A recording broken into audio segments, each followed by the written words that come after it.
Hello friends, আসসালামু আলাইকুম। সবাই কেমন আছেন? নিশ্চয়ই ভালো। আমিও আল্লাহর রহমতে ভালো আছি। ভালো আছি বিদায় আপনাদের সাথে প্রতিদিন দৈনন্দিন কিছু না কিছু রেসিপি নিয়ে হাজির হই এবং আপনাদের সাথে অনেক গল্প-সল্প করা হয়। তো আজকেও নিয়ে আসলাম প্রতিদিনের মতো একটা রেসিপি।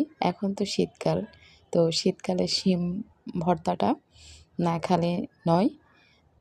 তো যারা ভর্তা লাভার আছেন তারা নিশ্চয়ই শিম ভর্তাটা অনেক তাদের ফেভারিট।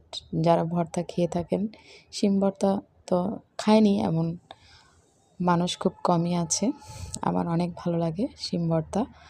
তো শিমগুলো আমি নিলাম, পরিষ্কার করে ধুয়ে সিদ্ধ করলাম, সাথে পরিমাণ মতো মরিচ দিলাম, কাঁচা মরিচ। যারা ঝাল বেশি খায় তারা তো আনলিমিটেড দিয়ে দেয়, তো আমিও সেরকম দিলাম মোটামুটি ঝাল।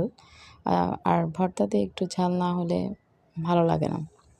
তো আমি এগুলো সিদ্ধ শেষে শিলপাটাতে বেটে নিচ্ছি আলতোভাবে আড়া করে, এবং সব কিছু উপকরণই রেডি ছিল। পেঁয়াজ, রসুন এক একটা করে বেটে ফেলবো, এবং পেঁয়াজগুলো আমি একদম ফিনিশ করব না, একদম মিহি করে বাটবো না, একটু আলতো আলতো আড়া থাকবে। তো সব কিছু বাটার পরে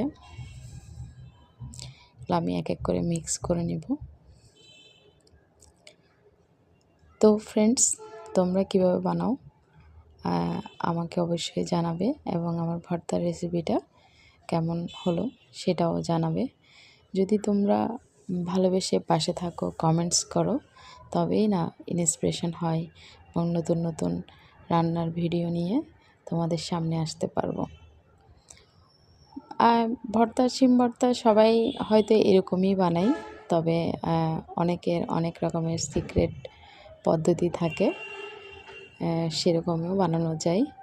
তো আমি সিম্পলভাবে এরকমই বানাই। সব আমার বাসার কাজ সব আমি নিজের হাতেই করি। তো দেখতে দেখতে আমার প্রায় ভর্তা বানানোর শেষ পর্যায়ে আসছে।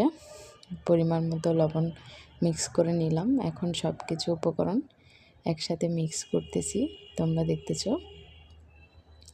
এবং মিক্স করার পরে আমি যেটা করব সেটা হচ্ছে সরিষার তেল দিয়ে একটু করে ভেজে নেব, কারণ পেঁয়াজ রসুনটা একটু কাঁচা